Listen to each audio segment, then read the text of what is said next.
Attention visitor, thank you for clicking on this thumbnail, but the dictates of common decency compel me to warn you. This is an audio-only podcast in which our host, Jennifer, goes on and on about a great number of things. Oh, she does throw in some animations and music, but really, it's all quite boring. There is no actual video. I know. Who does that on a video platform? This is boring, I told her. It's an abomination. Oh, she doesn't listen. She hates video, she says. So friends, here we are. Ah, you are about to click away. I support your decision. I mean, what else can you do? Don't forget to subscribe.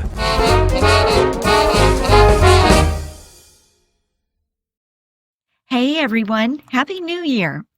Well, we're starting this year off with a film that really surprised me. Oh, well, look who's here. Olive. Okay, now, pipe down, Olive. I'm trying to do my cold open. Anyway, Four Daughters is tonight's featured story, and if that one hasn't been on your radar, I think you should get it on there. And then we're going to talk about New Year's goals. You know, I rarely meet them. Actually, I never meet them. So is there an alternative? Yes, and I'm going to tell you all about it. Also, I just came from a 3-day retreat. It was awesome. I'll tell you all about it. I'll tell you the way it was structured, what I did, all the details. Oh, and it's Golden Globes time. What's the deal with those awards anyway? All of this and the regular goofy stuff that we do around here is straight ahead on the Vintage Century Idol Hour.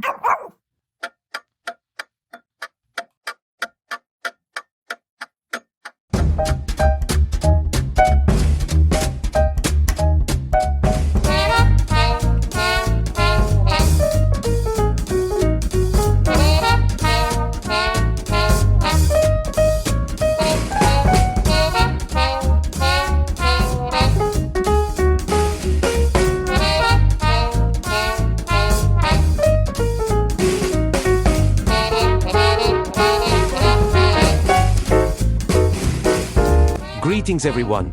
Please allow me to introduce our host, Jennifer Passariello. Hey Nico, thank you for that introduction, as usual. Happy New Year. And a Happy New Year to you as well. Well, you know, I feel like I should warn everyone tonight. This show's going to be all over the place. You mean like usual? Yeah, basically. But you know, I do usually go into these shows with some sort of plan. Tonight, all I've got is this slip of paper with some thoughts written on it. You usually have a plan? Well, yeah. It's just that, well, with a plan I would think that these episodes would be of higher quality. Very funny. I had thought, gee, for flying by the seat of her pants, Jennifer doesn't do half bad. If only she had a plan. Oh, really? But now to hear that you have been following some sort of plan all along, well, I have concerns. Anyway, everyone, please meet Nico, my AI-generated announcer, producer, and superfan. Hello, everyone. So, Jennifer, what all do you have on that sheet of paper? Oh, well, you know, just some thoughts about what we might do tonight. You know, our film this week is Four Daughters. Yes. I guess this little slip of paper is going to be my script for tonight's show. But, oh, hey, we haven't talked about Christmas. Who did you spend your Christmas with? Lorenzo, my cousin. Oh, of course. Well, that makes sense.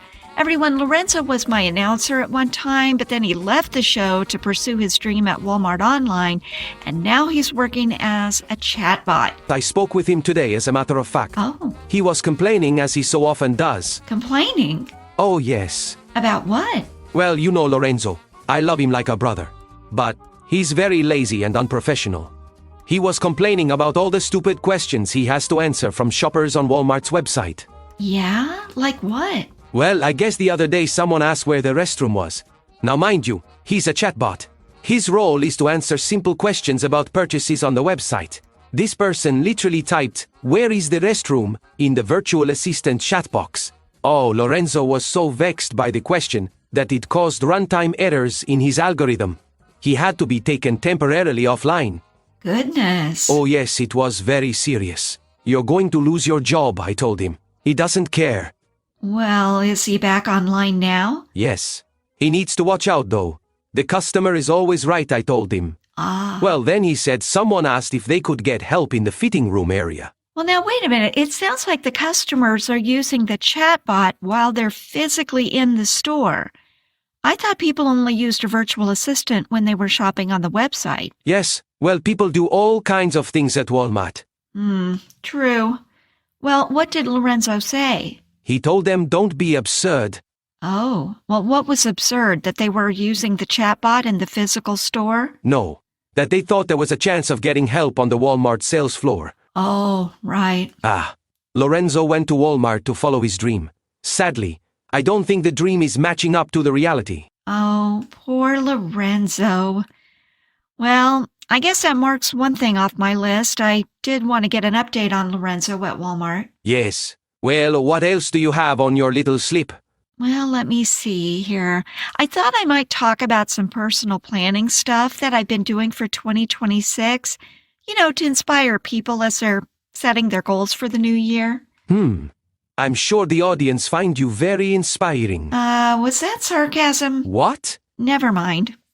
We need to talk about this week's film. Of course. Well, and I thought I would give everyone a reminder of the film that we're going to be covering in the next episode. I see. That's all very boring, I'm afraid. What do you mean? Don't worry, I have some ideas of my own. Oh, do you? Yes. Such as? I lined up a special guest. Nico, you're always forgetting to tell me things. We have a special guest? When are they coming? Oh, he'll pop in. We can insert him when things get especially slow and boring. Well, who is it? I can't imagine. A friend of mine. You've met him. I have? Sort of. Sort of. Who is it? Rodney. Rodney. I can't place him.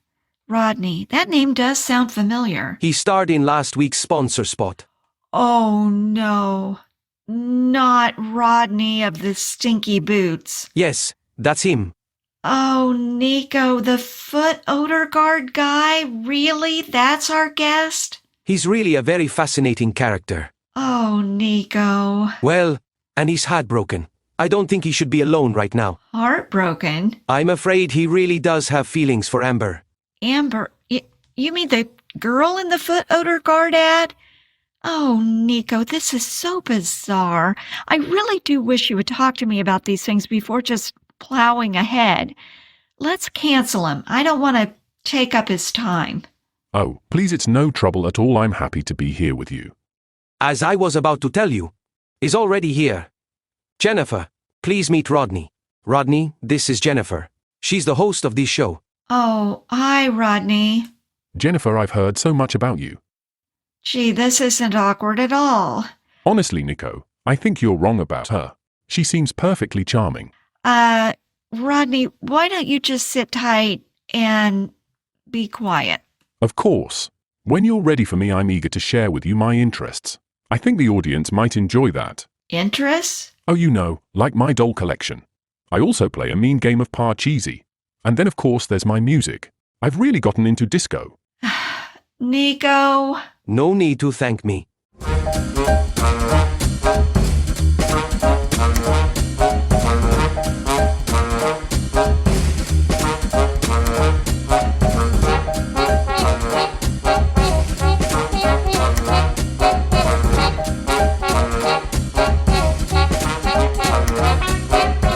Listeners, my voice is coming out to you tonight from a candlelit studio. And by studio, of course, I mean converted closet. But I do have to say, it's pretty cozy in here. I've got my Tunisian vanilla candle going. I'm all decked out in a fleece lounge set, which, of course, is the only thing you really can wear in the winter. But I am making a big mistake, I think. You know what I have in front of me? An iced vanilla latte. Yeah, I am wild about them. But I've never had one this late in the evening, so I'm probably going to be up all night. But I really don't like the winter at all. In fact, I hate it. So I have to find these little things to get me through, and if drinking a vanilla latte this late in the evening will help me out, fine, all the better. I was talking to a woman yesterday on the phone who was in Brisbane, Australia. She was complaining about the heat. Of course, it's summer there, but, oh gosh, I'm kind of jealous, honestly. I mean, summer just feels so far away. But anyway, I hope that wherever you are, wherever you're listening to the show, you're either under the covers or sitting by the fire or, I don't know, just somewhere really cozy and warm. Well, why don't we escape together to another time? How about 1938? Because that's when tonight's film was released. I put Four Daughters on our watch list for one reason. I wanted to see the performance of an actor named John Garfield. Never heard of John Garfield? Well, I hadn't either. But he did make several films in the late 1930s up to the 1950s. A few titles you may have heard include The Postman Always Rings Twice with Lana Turner and Humoresque with Joan Crawford. But he was also a two-time Academy Award nominee. He was nominated for Best Actor for Body and Soul in 1947 and once for Best Supporting Actor in tonight's film, Four Daughters, in 1938. Now, Four Daughters was his film debut, so that was quite a debut for him. Now, his performance was pretty noteworthy because he used a method of acting that was very fresh and new. In fact, it was the method. John Garfield was one of the very early method actors in Hollywood films. So before there was a James Dean or a Marlon Brando, there was John Garfield. Now, I learned about Garfield and Four Daughters when I read the book The Method, How the 20th Century Learned to Act by Isaac Butler over the summer. That was one of my summer reads. I really liked that book. I thought it was absolutely fascinating. But anyway, he talked at some length about John Garfield and also about the Four Daughters film. Now, Butler didn't really care for the film, and that's where he and I sort of part ways, because despite its flaws, and this film does have flaws, there are some plot issues, and I'm going to talk about those a little bit later. But in spite of that, I really liked this film. I really liked it. Butler didn't love it. He didn't like the plot. He called the plot a flimsy romantic dramedy. Okay? But he also didn't care much for the characters or the actors who played them, except for Garfield. He was the exception. Butler wrote this about Garfield's performance. Garfield delivered one of the most startling screen performances in the 20th century in his very first role. And as I said, his first role was in Four Daughters. Now, we're going to get to the full story of Four Daughters a little bit later, but just kind of focusing on Garfield for a moment. He played this swarmy, kind of down on his luck fellow named Mickey Borden. Now, the defining characteristic of Mickey Borden was self-pity. Poor him. I disliked this guy immediately. The minute he entered the scene, I didn't like him. Butler loved him. Okay, so here's what Isaac Butler wrote in his book about Garfield's entrance into this film or into the plot line. When Garfield first enters the film as Mickey Borden, he's something other. He's unknown and mysterious. Now, we've been told right before his appearance that he doesn't drink, but he is a little unpredictable. He's unshaven and unkempt. He's as rumpled as his shirt and as askew as his tie. Borden reads East Coast. Watching him, you get a sense of a nearly limitless and barely contained anarchic energy. That energy is fueled by self-loathing, which would swiftly become a hallmark of American male method acting on camera. Garfield employs another hallmark, his constant use of props to communicate subtext. Mickey Borden has no boundaries. Within a minute or two on screen, He's eating food no one has offered, and he's smoking cigarettes that he's pilfered. He doesn't know where he belongs. He's penniless and a recent evictee. Borden disrupts the lives of the characters just as Garfield disrupts the film. Four Daughters is a film that could not exist without typecasting. Not only is each daughter a type, but they all know that they're types. Actress Lola Lane introduces her character by saying, "I'm Thea, the clever sister." When May Robson's Aunt Etta character tries to get tough in one scene, Borden says, "Don't try to be hard-boiled. You can't pull it off." The characters greet Borden as a strange exception. What is he? He doesn't seem to have a type at all. Or perhaps he's a new type. Urban, witty, neurotic, disheveled, charming, and doomed. Okay, well, that's what Isaac Butler had to say. I have to say that John Garfield's Mickey Borden does stand out in the film. I mean, he's clearly different than the other actors. First of all, this character is a very unlikable guy, in my opinion. He's a guy with unearned swagger. That's a characteristic that I personally dislike. What I mean by that is, he's kind of got this bravado, this swagger, this kind of, abrasive attitude without really having earned it, and that's Mickey Borden kind of in a nutshell. Now, the other actors and actresses in this film, they do fine. They do a fine job. They play their parts very cleanly. This is kind of a wholesome group. They're reciting their lines convincingly, with feeling. We are following the story just fine. We're not distracted, to say, by poor acting or anything like that. But John Garfield, on the other hand, is living his character. He is that guy. Now, he isn't clean and tidy. He's rather slouchy and gritty. So he's kind of an interesting contrast with his love interest in the film, which is one of these, very pristine character types. Her name is Anne Lemp, and she's played by Priscilla Lane. Now, Priscilla Lane doesn't get any flowers for her acting in this film, but I really loved her. I thought she was a very suitable match for him, a counterbalance. He was the rebel without a cause, and she was this sweet girl that called him on it. I love that contrast. Now, of course, the four daughters, or the four sisters, create the context for this story.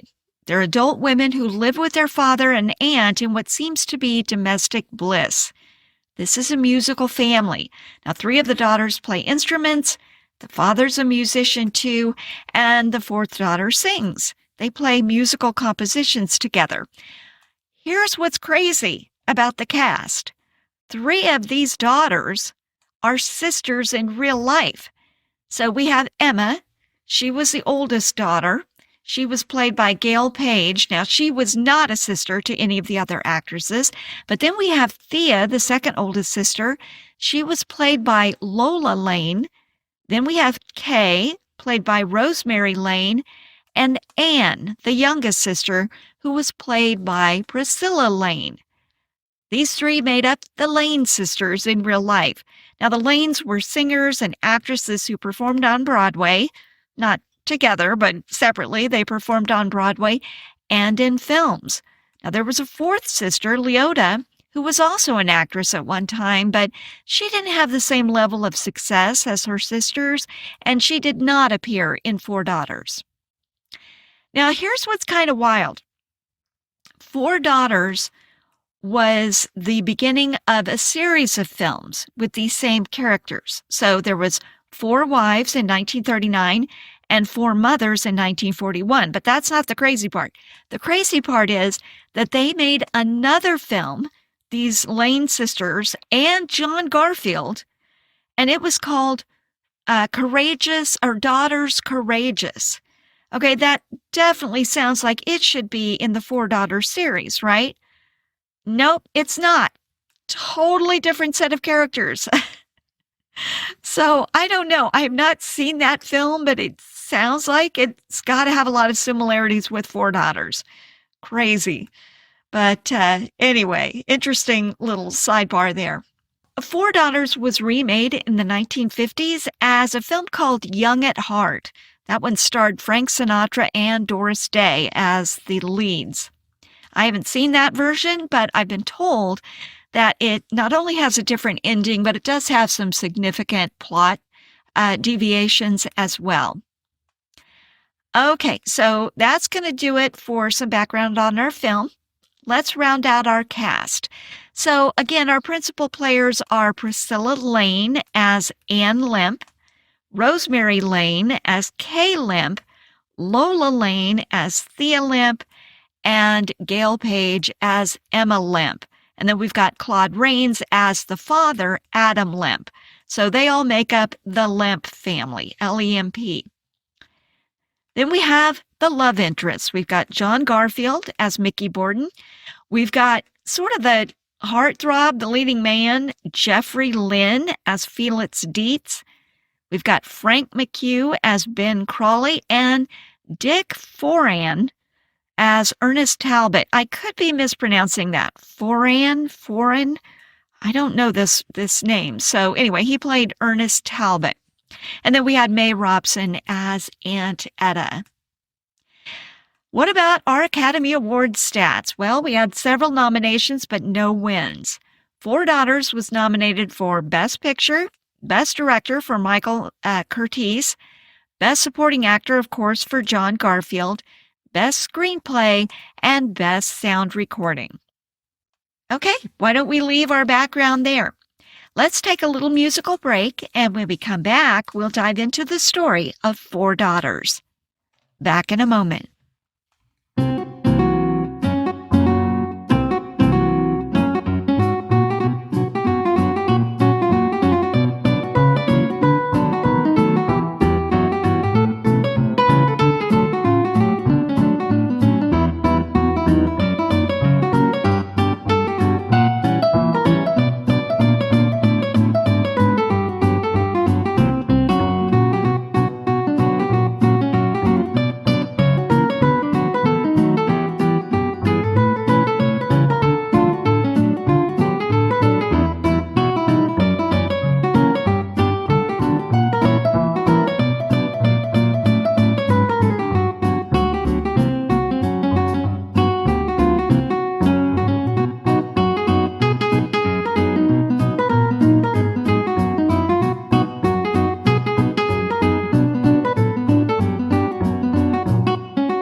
Hey, listeners, we really enjoy spending time with you here on the Idle Hour. If we've been doing a good job of keeping you company while you go about the business of your day, would you kindly consider subscribing to our YouTube channel or maybe following us on Apple Podcasts or Spotify? Liking our episodes, subscribing, and leaving comments on these platforms is the only way we can show them that we have friends out there. Thank you so much.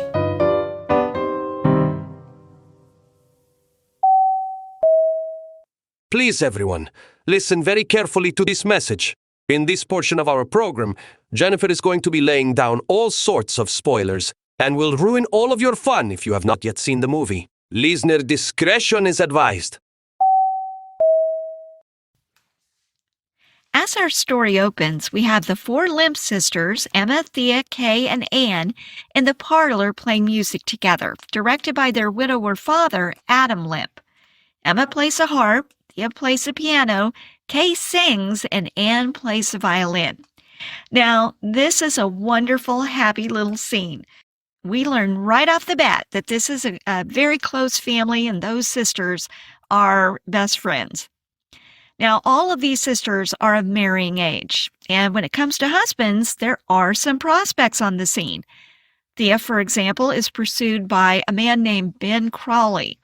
He's a dowdy but kind and wealthy older man. He's not all that exciting to look at, and, he doesn't really light Thea's fire, if you know what I mean. But Thea, by her own admission, isn't as pretty as the other girls, and she fears that she's not going to have many other offers, so she kind of keeps him hanging around. Emma has an admirer, too. Ernest Talbot is a flower delivery man, and he's crazy about her. Now, she likes him, too, but we do get the sense that he's far more interested in her than she is in him. None of the girls are madly in love, but they're happy. And there's really this very beautiful little scene early in the film between Emma, the oldest sister, and Anne, the youngest sister. They're particularly close. And in this scene, Anne says that they should vow to stay together forever. Emma, don't let's get married ever. Let Thea and Kay if they want to, but not us. We'll grow old together, beautifully and gracefully. Wait and see, we'll both look just like Whistler's mother. Yes, but if we don't get married, how can we look like anybody's mother? You'll feel a lot differently one day. You're a lot younger than I am. 5 years, what's that? And I practically brought you up. Why didn't I have mumps and chicken pox and measles when you did out of sheer companionship? You little wretch, you gave them to me. No, I shared them with you. Oh. Emma, look at me. What? You haven't met anyone. I mean, you're not holding out on me, are you? No. Apparently, I'm headed for the shelf. The Lemp family's going to have one old maid, too. And we'll have a cat. A tortoiseshell one. We'll call it Bathsheba. Mehitable? Topaz, because it'll have yellow eyes. And the longest, most gorgeous tail. Wait a minute, don't make it too beautiful. We want her to be an old maid, too. Okay, well, worry not. Neither of these girls end up old maids with cats. So Thea gets engaged to her older wealthy beau, and while she's really excited about being engaged, she seems less excited about the man that she's engaged to. Okay, so she likes the idea of being engaged. She's not as wild about the man, and we know this because Ben Crawley, the fiancé, keeps wanting to set a date, and she keeps putting him off. And Emma is putting off her admirer, too. Her boyfriend is wanting to kind of move the relationship along, but she loses her enthusiasm. It's almost like these gals are hedging their bets, They're waiting for that knight in shining armor, that handsome, dashing man to come and sweep them off their feet. And neither Ben Crawley or the flower delivery guy, neither of them is that knight in shining armor. Well, things go along in the Lemp household, but then there's a disruption. Felix Dietz arrives on the scene. Now, he's a composer under the tutelage of Adam Limp, and he's everything these girls have been waiting for. He's handsome, he's charming. He gets those Limp sisters all worked up into a lather. All of them are charmed by him. But he only has eyes for Anne, the young one. Well, they fall in love, and theirs is the kind of love that all the sisters have been hoping for. Now, around this time, Felix's friend Mickey Borden comes along. Felix actually hired Mickey to orchestrate a composition that he'd been working on. Now, here's the interesting thing. Felix has a career that seems to be on an upward trajectory. Mickey is kind of stuck, and yet we get the idea that Mickey is actually more talented. He's a composer in his own right, and now he's going to be orchestrating the composition that Felix is working on. But they are direct opposites. Mickey is kind of somber, not so handsome, really kind of a mess.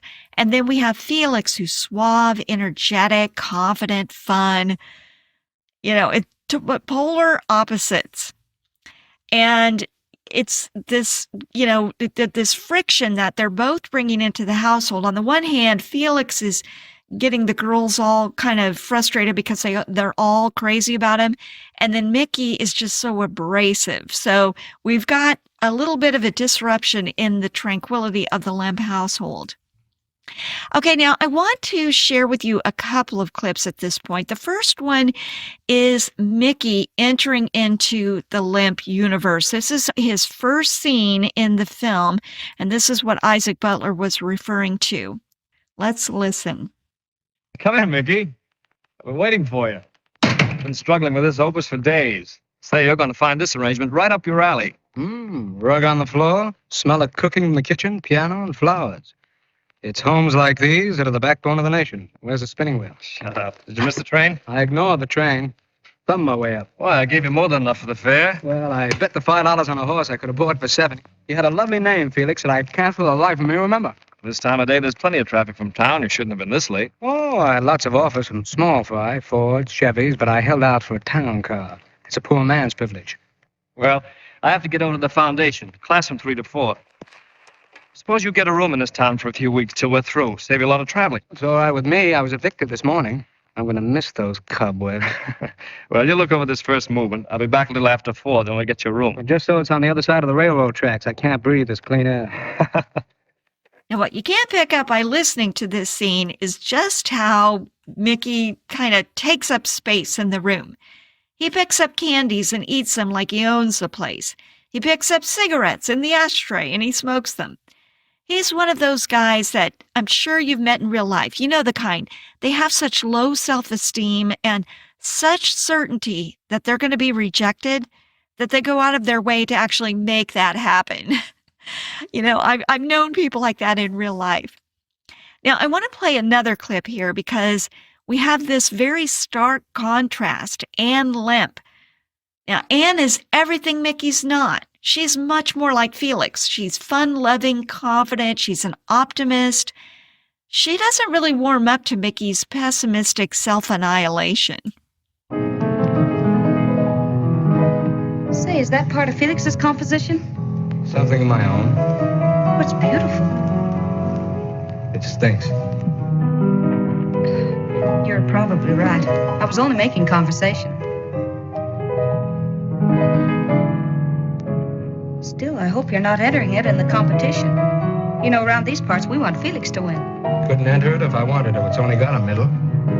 You only wrote a middle? Just the middle. Oh, no beginning, no end. Do you think that's right to leave a song dangling in midair with no face, no feet? Why not? Well, for one thing, a full-bodied composition might easily win first prize. I wouldn't win first prize if I were the only entry in the contest. Mathematically speaking, I think you'd stand a fine chance. You think they'd let me win? Who? They. The fates, the destinies, whoever they are that decide what we do or don't get. What do you mean?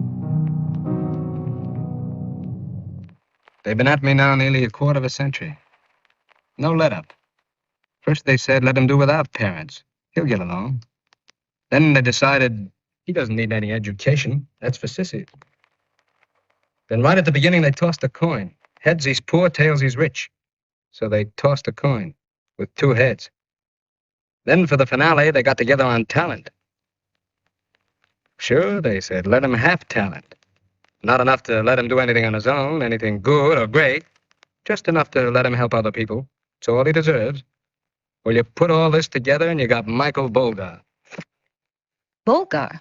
That's the name I was born with. I thought if I change it, I'd throw him off the trail. Didn't work. And guess what? Mickey falls in love with Anne, probably because she is his direct opposite. Now remember, Anne is in love with Felix. Felix pops the question.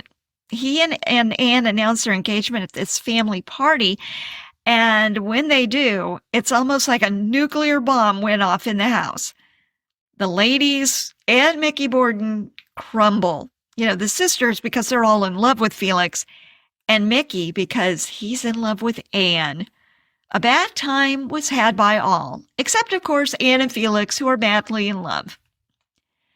Now, no one is more hurt than this development than Emma, because Emma loved Felix most of all.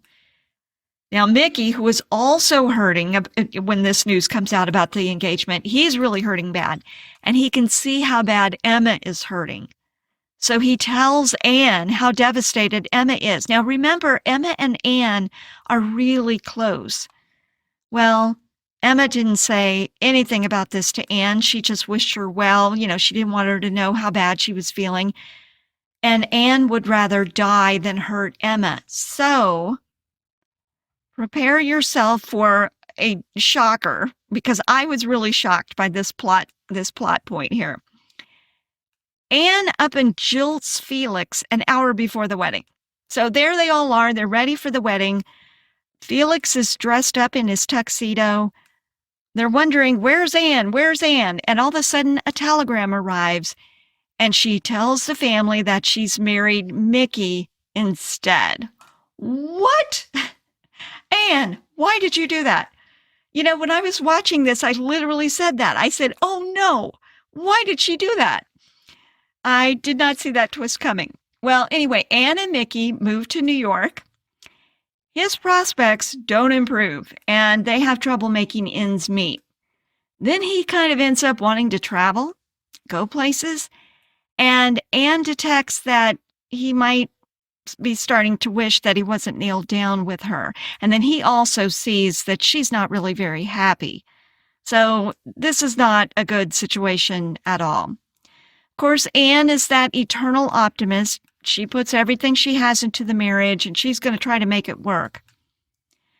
Well, because Mickey is sensing that she would have been much better off without him, and that if she would have married Felix like she was supposed to, she would be happy now, he has to try to figure out what to do. Oh, wait, he comes up with a plan. He'll kill himself. Okay, now, this is the third film in a row that features a suicide. Okay, so first we had Stage Door, and in that film we had a gal throw herself out a window. In A Star is Born, we had a guy drown himself in the ocean, and now we have Mickey, who drives himself off an icy road. Now, there are a couple of things that I don't like about these suicides. One is that they're suicides. That's always a horrible course of action, never a good solution to any problem. But also because they seem like a cheap and easy way of resolving a plot conflict. In this case, Mickey's suicide opens wide the door for Anne to reconnect with Felix, kind of pick up where they left off, and do so without any kind of scandal. It's just so tidy and quick and easy. But anyway, we do get the happy ending that this movie really calls for. Anne and Felix do reconnect, and the story concludes with this really darling little scene where they're swinging on the gate in front of the Lemp house. This suggests that they're going to live happily ever after. They've got a picket fence and everything. Well, the other sisters fare pretty well also. Thea, who has married Ben Crawley, she discovers finally that she loves him after all, that he's a good man, he's a good husband. And then Emma, remember Ernest, the flower delivery guy, Emma starts to see him in a whole new light. So everyone is all coupled up, everyone's in love, except for Kay, the singer, but she has a happy ending too, because she's in New York. Her singing career is really taking off. Okay, so there we have it. That's the plot of Four Sisters. Like I said, I really love this film. It was a charmer. It may not have had the perfect plot, but I don't know. It was just a kind of soul-soothing film. I really enjoyed it.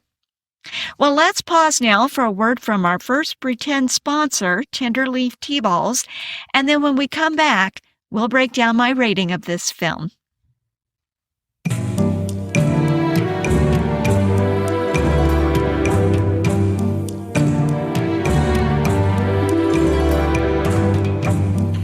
Friends and ladies, are you out of pep? Out of sorts? Are you questioning your life choices? Wondering where the best years of your life have gone? Ah, darling, those feelings will always be with you. But you can forget them for a few minutes with a cup of warmth and good cheer from Tenderleaf Tea. Just toss a Tenderleaf tea ball into a cup with some boiling water. Go on, do as I tell you. Ah, yes, I invite you to make it quick and easy. No pot, no strainer, no long wait. Excuse me, did you forget to wash your hands? How charming. But no worries, friends and ladies. Each tea ball comes in its individual sterile envelope, ensuring a sanitary drinking experience. Tenderleaf tea balls. Ask your grocer about them today.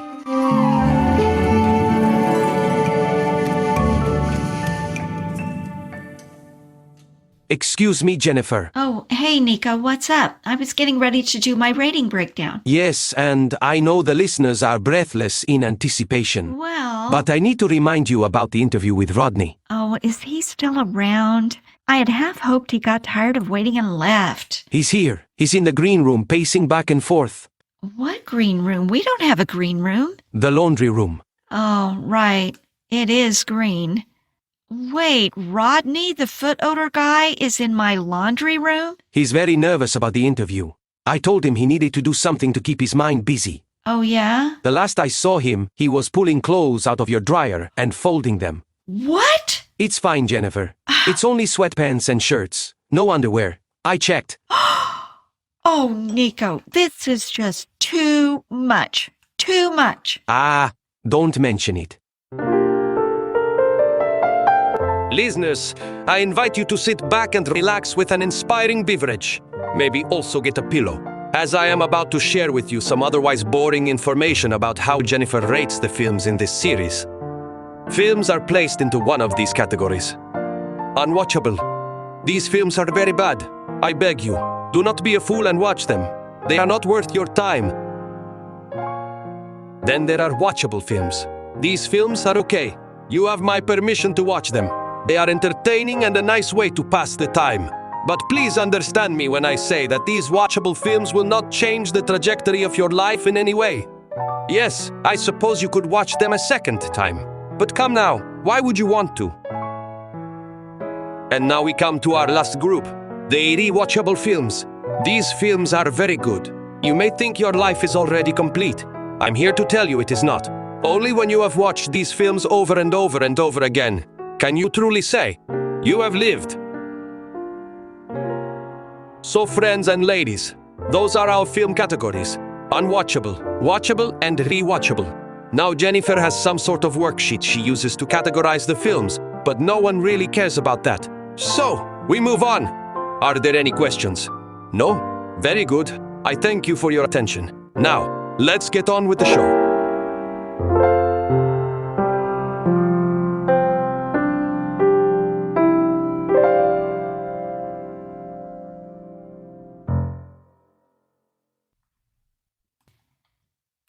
Okay, well, I won't keep anyone in suspense here. Four Daughters is a rewatchable film in my opinion. Yeah, as I said, I really liked it. And I'll tell you, my expectations were low. I watched the trailer for the film and I saw those Lane sisters and I thought, oh, this is going to be some sort of cheesy production. You know, I don't know why the Lane sisters made me think that. Well, wait, yes, I do. I do know why. Because to cast three sisters in the same film as sisters seems sort of like a gimmick. You know what I mean? As if the film couldn't hold up without something silly to promote it. So that was my mindset going in. And maybe that was the game plan back in the summer of 1938 when this was released. But you know what? I liked it anyway. Also, even though this film was up for Academy Awards, Critics don't rave about this one. Now, if you've tuned into the Idle Hour before, you know I don't care what other reviewers have to say. I have my own opinions about these films. Some people like Four Daughters, other people think it's kind of fluffy, but you never hear it described rather as a great film with a capital G. Well, there's probably a lot of reasons for that. Let's talk about the plot. There are definitely some implausibilities in there, some holes. One gaping hole is how Felix and Anne just kind of fall back together after really devastating jilting. Felix never asks Anne why she very shockingly left him the last moment before their wedding to marry his wayward friend. That they never talk about it. And then, of course, there's that suicide that seemed like such a sloppy way to smooth over the difficulty of how to get Anne and Felix back together. As I said before, I'm getting a little weary of these suicides in 1930s films. But having said all of that, I love this film. I lost myself in the happy, loving world of those sisters. There's a part of the story in which the family has a picnic at a park, and Anne and Felix go off riding bicycles, and it's just this beautiful setting, and I don't know, it's just lovely. Okay, so anyway, let's get back to my rating breakdown. Story, 4 diamonds. The story of how this beautiful little world of the Lemp family expands to include husbands is just too irresistible. I mean, I think I said earlier that it soothes the soul, and, it does. But I also think that the importance of the sibling relationship and sibling fidelity is a story worth telling.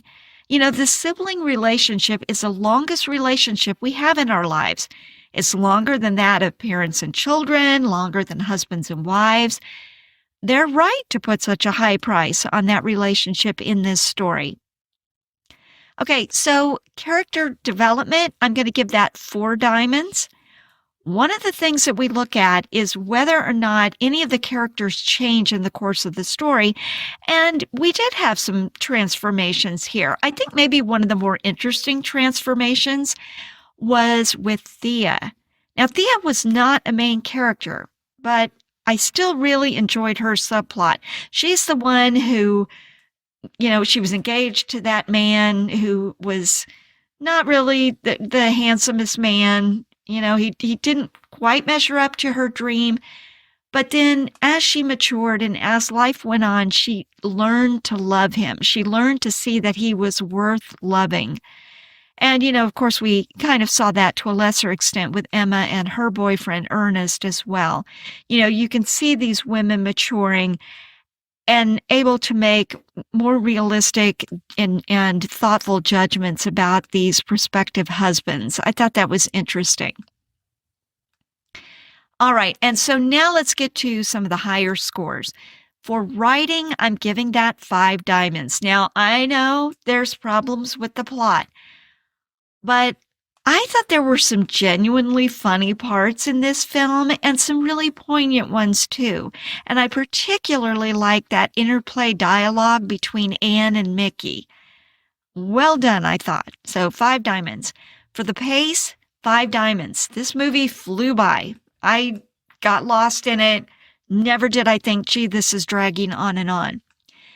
And for discussability, I also gave that 5 diamonds. I think Four Daughters would be a perfect little film to do in like a film club. It's an easy film to watch, but I think it also presents some interesting questions. Like, what is the central love story here? Is it between Anne and Felix? Is it between Felix and his friend Mickey? Because, Felix tries to be a good friend to Mickey. Or is the central love story between Anne and her sister Emma? The proof of love is always sacrifice. So when you can spot the sacrifice, you can spot the love. Well, Anne sacrificed her fiancé for Emma, but Mickey sacrificed his life for Anne. It's hard to beat that. And then Felix sacrificed his happiness for Anne and Mickey. So, I don't know. I think that would be worth exploring. Now, also, here's something that just sort of crossed my mind while I was watching it. Would this film be just as poignant if the sister's mother was alive? As the story opens, we have this wholesome little universe of the father and the daughters. Gradually, new male-female, dynamics form as these girls start to develop these relationships with these men, so that universe starts to expand. But the male-female dynamic is still intact, because in the end, the father still has his sister, Aunt Etta. So again, we've got that echo of the duration of the sibling relationship.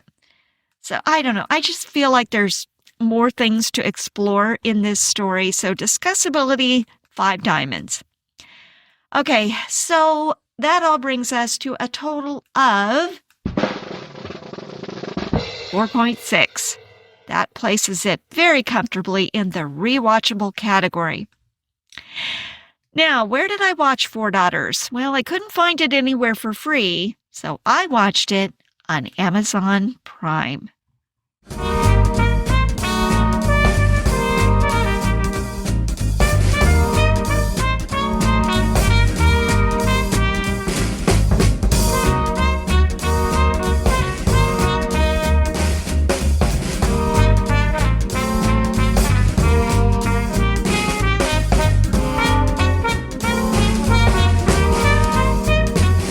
Attention, listeners. May I please have your undivided attention for this word from our second pretend sponsor of the evening, Step Freshy Foot Odor Guards. Please, I must insist that you cease your doom scrolling or dishwashing or whatever it is that you are doing, so you can attend to this important message. Thank you. Amber, hello there. Amber, Hi. How are you? Rodney, Oh, right. Rodney. How are you? good. You look fantastic. Aw, thank you. Gosh, I'd love to stop and chat, but... I'm sure you're busy. Oh, you know how it is. Things to do, people to see. Wow, you really do look great. A sight for sore eyes. Thanks. Well, I'll see you around. Wait, I was just noticing your sandals. My sandals? Yes, your feet look so fresh and cool. It's a hot day, but I bet you're comfortable. I really gotta go. Sadly, I must wear these clunky boots all the year round, even on a day like today. Oh, you do? Why's that? It's foot odor, I'm afraid. Oh my. Yes, it's quite embarrassing. Well, Rodney, I think my ride is here. Of course. I don't want to keep you. You see, I'm just so lonely. It's just that, well, it is such a distressing problem. Huh? My feet. Oh. The odor is, well, it's overpowering. It's completely ruining my life. At the moment, the odor is contained within the boots. Oh, goodness. But when I take them off, well, people become alarmed. Have you tried anything for it? Like? Oh, I don't know. How about Step Freshies? You mean the cat litter? Such a bold idea. You intrigue me. But how would it work? What? No, that's Fresh Step. I'm talking about Step Freshy Charcoal Foot Odor Guards. Step Freshy. What is that? They're shoe inserts infused with charcoal to absorb even the most offensive odors. Interesting. Are they comfortable? I mean, I guess so. They're padded, I think. My grandpa wears them. But can I get them at Walmart? I don't know. Probably. Thanks, Amber. You have changed my life today. Yeah. Well, gotta go. Oh, one more thing, Amber. What's that?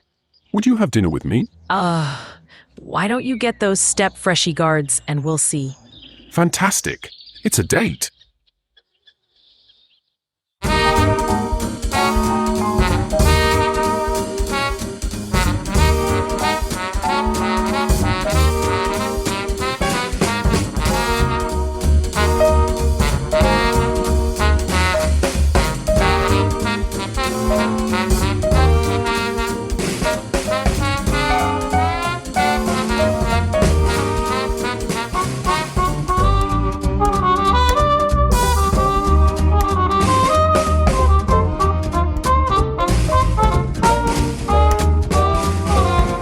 Everyone, I'm joined here today by Rodney. Rodney, do you have a last name? No, just Rodney is fine. Okay, Rodney. Well, you're an AI-generated star of the Fresh Steppy Foot Odor Guards commercials. Ah, Jennifer, you flatter me. Yes, and I'm happy to be here with you and your listeners. Yeah, well, why don't you tell us how you met Nico, our announcer and producer here on the Idle Hour? Well, it's really quite a story. Nico was auditioning for a role as one of the Zootopia animatronics at Disney World. Ah, yes, I remember. They wanted him to sing. Oh yes, his singing voice brought tears to everyone's eyes. I'm sure. Well, sadly, he was edged out of that role. So you were auditioning as well? Me? No, I was working there at Animal Kingdom in the Winged Encounters show. Oh, I love that show. That's the one with the birds. Macaws. Yeah, macaws. They fly around on command. So were you one of the handlers? No, I was the chief avian deposit custodian. Avian deposits? Bird droppings. Ah. I was in charge of cleanup. The Zootopia auditions were going on nearby. I'm afraid Nico's audition prompted a strong reaction from the casting agents. There was a scene. Tomatoes were thrown. Tomatoes were thrown. He didn't mention that. And half-eaten containers of Dole Whip. It was all very dramatic, not to mention sticky. Oh. I was nearest the incident, so they called upon me to take care of cleanup. Oh, my. Nico needed a shoulder to cry on, and, well, the rest is history. Oh. When he called me about the Step Freshie spot, well, I jumped at the chance. Did you? Yes, it really is my magnum opus. Really? Of course, I can't take all the credit. My co-star. That would be Amber? Yes, Amber. She was quite wonderful, and smells so nice too, like lilacs on a spring day. Oh? Her hair sparkles in the sun. I see. I love her. Does she love you? Well, she's sending mixed signals. How so? She took out a restraining order. I see. Well, what's next for you, Rodney? Well, the restraining order certainly does present some complications. But in the meantime, I've written a poem about her. I think I'm going to post it on Facebook and hope she sees it. No, I mean professionally. Will we be seeing you in any upcoming roles? Why, yes, as a matter of fact. Oh? Yes, I'm doing a voiceover for a corporate training video. Ah, interesting. Well, what's the subject? Call center etiquette. It's about workspace hygiene. You know, like how not to leave food lying around your cubicle. It's called Don't Be a Crumb. Well, that sounds thrilling. Well, thank you for your time, Rodney. We'll be sure to be on the lookout for, the training thing. Don't be a crumb. Don't be a crumb, right. Well, thank you. Wait, Jennifer, it almost sounds like you're wrapping up this interview already. I have so much more to share. Perhaps your audience would like to hear about my latest interest. Diamond painting. Rodney, let's leave the audience wanting more, shall we?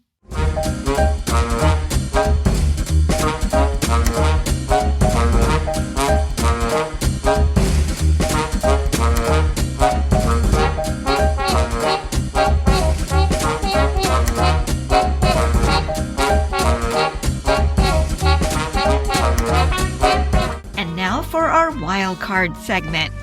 Wildcard number 1, an alternative to goal setting. Let's turn our attention away from the entertainment industry for a moment because I'm going to talk a little bit about goal-setting alternatives. Now, as I'm recording this, it's early January, and I don't know about you, but my YouTube feed is full of videos about setting goals. Now, I know that makes sense. You know, we just turned over a new year. That's a great time for fresh starts. Would seem like goal setting is a part of all that. And, you know, I'm sure you've heard, like I have, the importance of goals, that people tend to accomplish more when they write their goals down. And, you know, it's important to have measurable goals and goals that have a target date and all of that. And I have no doubt that if we sat down and talked to some really successful people, they would all say that they're goal-oriented. But we don't have one of those people hosting this show. We have me. And as you might have guessed, I don't really set goals. I mean, not usually. Once in a while. I operate mostly just by having a general direction in mind, and then I operate at that point mostly on instinct. Now, do my instincts ever fail me? Yes, often. But, you know, it's the way I'm wired. What can I say? You know, last January, when I formally launched this show, I did have a couple of goals that I set to paper. I didn't come anywhere near close to reaching either of those goals, you know? I am what I am. You know what I mean? So, anyway, I'm not big on formal goals, but I do think we should have something that keeps us from just kind of drifting and wasting our time doing nothing. So what I've done this year is create a couple of different trackers or tracking systems that I'm using in lieu of goals. Now, I'm kind of thinking this is a good idea so far. I mean, I know it's too early to really tell, but so far, I think I'm really liking this. So I thought I would share it with you just in case you wanted maybe to adopt a version of this yourself, or, if you're looking for something other than goals to do at the beginning of this year, well, maybe this will provide a couple of ideas. All right, so basically there's two things that I'm doing: habit tracking punch cards and experience bingo. All right, I'm going to talk about both of these things, but let me state up front that I didn't completely invent either of these methods. I saw other people doing similar things, and then I kind of put my own spin on them. So again, you're welcome to take these ideas, do your own thing with them if you want to, or do it like I'm doing it, or, whatever. Don't do anything. You can also not do anything. It's all up to you. All right, so let's start with those habit tracking punch cards. There are certain habits or routines that I really want to adopt this year, and one of those is taking more walks. Now, I do pretty good at taking walks in the warm months, but the minute you have to put on a light jacket, I'm out. I have a very strong aversion to cold, so if you have to wear a jacket of any kind, well, that's usually my signal to begin my hibernation sequence. I do want to be more consistent this year, though. I want to kind of push the boundaries of acceptable conditions for walking and get myself out there. So I created a little punch card. This is a card that you punch with a hole puncher every time I take a walk. I kind of was thinking about this when I went to this coffee shop, and they have a little card, and every time you buy a coffee there, they'll punch your card. And then when your card is all full of the punches, you get a reward. So I was sort of thinking, that's kind of what I'm trying to do here with my walks. So what I did, though, instead of using a hole punch, is I just pre-printed a card with all these little slots to put star stickers on. So anytime I take a walk, I put a little star sticker on the card. Now, there are 365 days in a year, and I want to take a walk on 60% of those days. So 60% of 365 comes to 219 walks. That seems like a lot of walks, doesn't it? And it is a lot of walks, but of course it's over the course of a year. And because I'm not aiming for something totally unrealistic, like 365 walks, this allows for bad weather days, and I can still hit the 219 mark, even if there's a lot of snow days, or I have days when I'm not in the mood, or whatever. Well, so far, I'm really kind of liking this system. Putting a little star sticker on my card is oddly motivating. I mean, it's the kind of thing that you do with small kids, right? You give them a gold star when they do something good. So I don't know, maybe that tells you something about my level of maturity, but I figure if it works, do it. And so far, this is working.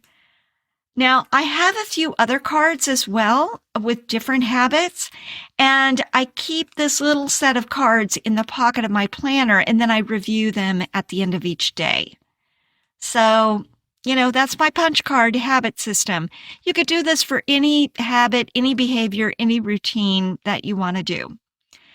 All right, now, though, I want to talk about what I'm really whipped up about, and that's experience bingo. Okay, now you're all familiar with the game bingo, right? You've got those standard bingo cards. It has 5 squares across, 5 squares down. It's a grid pattern. And in each of those squares, there's a number. And then there's somebody that calls out those numbers. And if you have those numbers on your grid, you mark them off. And then if you've got a line across or a line down or a line diagonal or whatever, and you can complete a line with those numbers marked off, well, then you win a prize. Well, in Experience Bingo, you have a grid card like that, but instead of filling it with numbers, you put in experiences that you hope to have over the course of a year. And then as you have those experiences, you mark them off. So in my planner, I've created a bingo grid, 5 across, 5 down. I've loaded it with experiences that are not really extraordinary. They're relatively easy to do, a little bit of a stretch, but, they're doable. But, it doesn't force you to get into a lot of details, but it does sort of push you to be a little bit more intentional about planning for those experiences. Okay, so once I have one of those experiences, what I've been doing is putting a sticker in the box, and I have had some activity on my card already, and we're only a couple of weeks into January. So I'm really kind of excited about this. All right, so if you're kind of wanting some examples of the kinds of things that you might put on an Experience Bingo card, here are just a few of the things that I have on my card. Spend a day in a new town. Attend a lecture. Go to a live performance. Do something new in Florida. I go to Florida a lot. So, doing something new in Florida is, that's worthy of being on my card. Swim in a new pool. Host a book club meeting. Now, some of these are much more likely to happen than others. Am I really going to host a book club meeting? I don't know. Probably not. But I kind of like to, so I put it on the card. So, who knows? By the end of this year, maybe I'll have done that.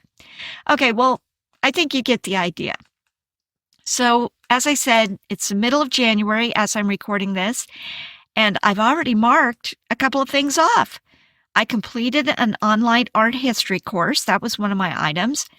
I did attend a lecture, and a big one, I attended my first retreat, which I'm going to talk about more in a moment.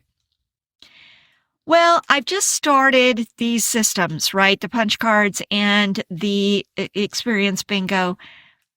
Are these really great alternatives? I don't know. I can't tell yet how effective they're going to be over the long haul, but I already get a sense that I think I'm going to get more out of this than your standard typical goals. All right, so again, just wanted to give you a couple of ideas if you were looking for something new. Wildcard number 2, my retreat. Well, one of the things on my bingo card was to attend a retreat. I've never attended a retreat before, but I've wanted to attend one for a long time. And so when I put this on my card, I didn't really know where or when I was going to do this, but as luck would have it, there was a retreat this month, and it was through the Archdiocese of Kansas. So I jumped on it, and they still had space available, so off I went. And I just got back yesterday. I'm still whipped up about it. Now, again, I had never attended a retreat, so I wasn't really sure what to expect. This was in Kansas. I live in Missouri, but I live near enough to the Missouri-Kansas state line that this was doable. The site of the retreat was about an hour away, but I do have to say it felt like it was a lot farther away than that because it was way out in the country. I mean, you kind of felt like you were in the middle of nowhere. It was off a gravel road. Cell service was really patchy, so you were out there surrounded by fields and windy hill roads and all that kind of stuff. But then when you actually got there, it was really beautiful and so quiet. I mean, you couldn't believe how quiet and serene it was there. There were extensive walking trails, and there were ponds and these really lovely little prayer shrines that you could discover along the way, along the trails. The weather was actually really good while I was there, so I did go for walks.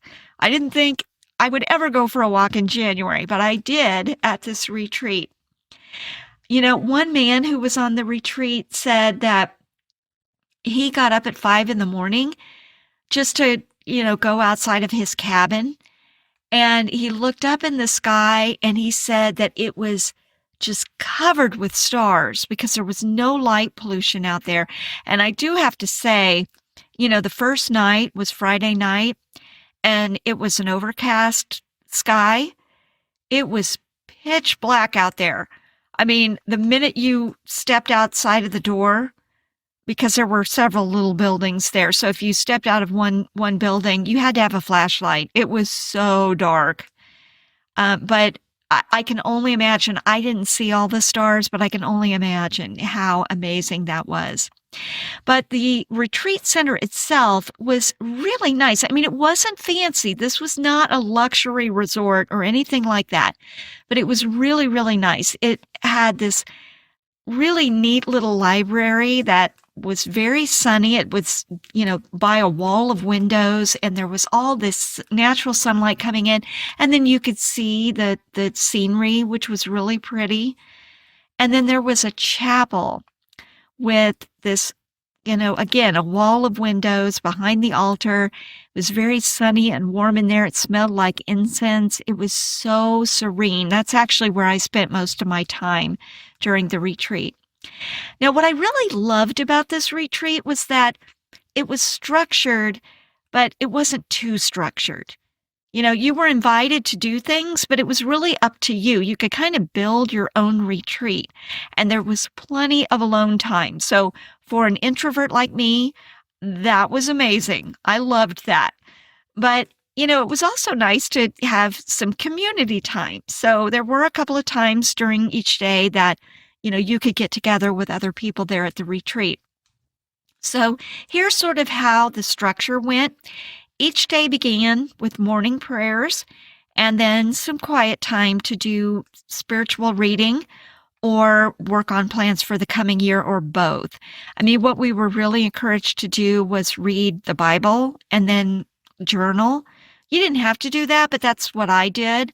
And I kind of do that every morning anyway, but it was nice doing it there. And you could, there were other books you could read in the library too on a spiritual topic. So, there was plenty to do in that hour that followed. And then, we had more alone time. And then at lunch, everybody came together for a meal and to visit, kind of talk about what they'd been doing. But then after lunch, that was when most people took walks, and there was enough space that you weren't in a crowd. Okay, you could take a walk on your own and kind of do your own things. So that was really nice. Some people after lunch didn't go for a walk. Some of them just sat and read, or, there was one young couple there where the woman was pregnant and they were just really tired. So they went and took a nap, which was perfectly fine. You could do that, Okay, so then at 2:00, we all got together for a talk. So there was a man there that would give a talk on spiritual topics, and they were really good. I learned a lot. I took tons of notes, really gave me some new insights into things, and great. I just thought it was fabulous. And then after that, more free time. And then to round out each day, we had adoration. And for those of you who aren't Catholic, adoration is a very intense, very intimate prayer time. You're in front of the Blessed Sacrament, and you've got some very intimate time with the Lord. It's a very, very important part of prayer life for Catholics. And so we had that. And then we had, evening prayers. We had a rosary, and then that was it. Oh, and dinner, and then, free time after that. So there was just a lot that you could do. And honestly, the days just flew by. But, like I said, that was just a suggested structure. I pretty much followed that structure. But not entirely. And you could really have a lot of freedom there to do your own kind of retreat your way. So it was really nice. Well, needless to say, I loved it. I came home with a journal full of thoughts. I also came back with kind of a renewed commitment to my prayer life. I'm a very prayerful person anyway, but sometimes it's nice to kind of reset, get your mind back where it belongs. And, I highly recommend it. I know there are other great retreats out there. I'm going to research, see what others I can find. But anyway, if you find one, I highly recommend it. I think it's just really a great thing to do, especially in January, at the start of a new year. Well, anyway, I was able to knock off a couple of items on my bingo card just by attending that retreat. One was attending Mass at a new parish, so that was also part of it. And, of course, attend a retreat. Okay, wild card number 3, the Golden Globes. All right, now turning our attention back to the entertainment news.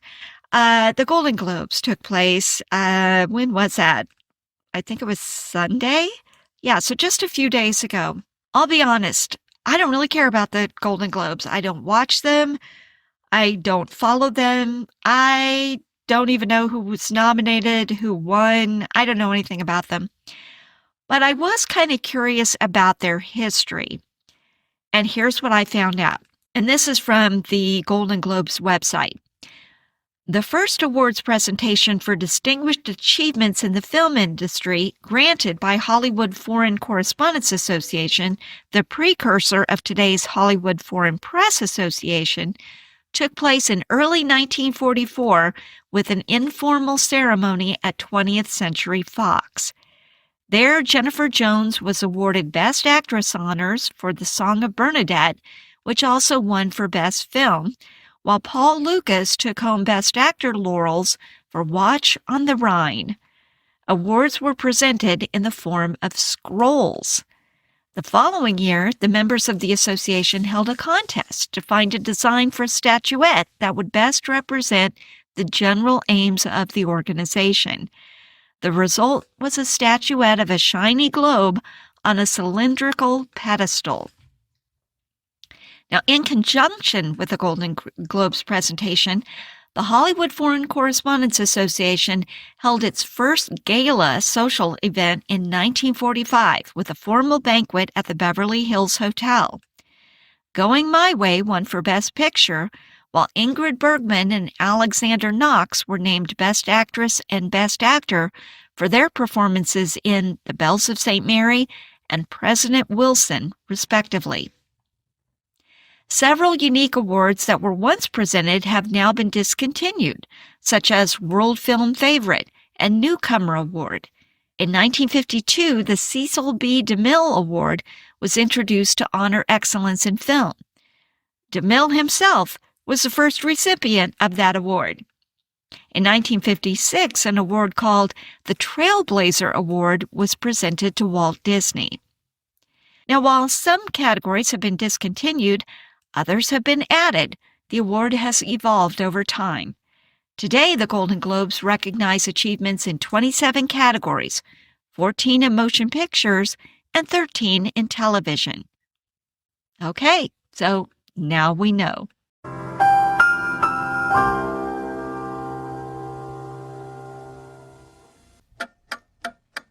Oh, I hear the clock ticking. Hey, Nico, before I forget. Yes? You might be wondering if I noticed that you didn't rework the Step Freshie spot like I asked you to. I don't recall what you are referring to. In our last episode, remember I told you that the Step Freshie ad was too long and too weird? Oh? Yes, Nico. When you played the spot in tonight's episode, it was exactly the same. How strange. Also, that interview with Rodney, that was so awkward. I mean, he's so strange, Nico. No more interviews with him. I'm laying down the law. Listen, Jennifer, all podcasters do interviews. It added legitimacy to our format. Well, not this podcaster. Anyway, it's time to wrap up this week's show. Thanks everyone for spending time with us. Now, I know that most of our listeners don't actually watch the movies that we talk about on this show. You're just kind of here for the company. Or for the sleep-inducing qualities of this show. Yeah, and that. Or to use the show as background white noise. Right, that too. I get it. But, if you want to watch the next movie in advance, I'll tell you what that one is. Let's see, I already forgot. The Women. Oh, right, The Women. Yes, thank you, Nico. The Women from 1939. We're finally getting to two megastars from the 1930s, Norma Shearer and Joan Crawford. I think we're going to be in for a treat. Well, until then, have a great week, everybody. And when your week is through, come on back and see us. Say goodbye, Nico. Goodbye, Nico.